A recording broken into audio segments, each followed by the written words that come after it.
সম্মানিত দর্শক, আসসালামু আলাইকুম। সাধারণ জ্ঞান ইউটিউব চ্যানেলের পক্ষ থেকে আপনাদেরকে স্বাগতম। দর্শক, আজকের ভিডিওতে আলোচনা করব কাঁঠালের অপকারিতা নিয়ে।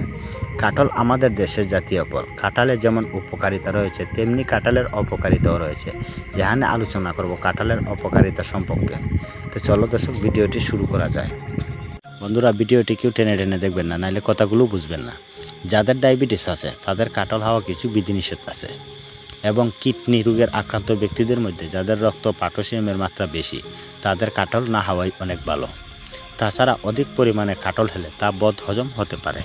বন্ধুরা, চলুন তাহলে শুনি কাঁঠাল খাওয়ার পর কি কি ফল খাওয়া যাবে না। 1 নম্বরে আছে দুধ। কাঁঠাল খাওয়ার পর দুধ খেলে পেট ফুলে যেতে পারে এবং ত্বকে ফুসফুসি আবার সাদা সাদা দাগের সমস্যা দিতে পারে। তাই কাঁঠাল খাওয়ার পর দুধ খাওয়া যাবে না। 2 নম্বরে আছে পেঁপে। কাঁঠাল খাওয়ার পরে আপনি যদি পেঁপে খেতে যান, তাহলে মুখে শরীরে অ্যালার্জির চুলকানির সমস্যা দিতে পারে। তাই কাঁঠাল খাওয়ার পর পেঁপে খাওয়া যাবে না।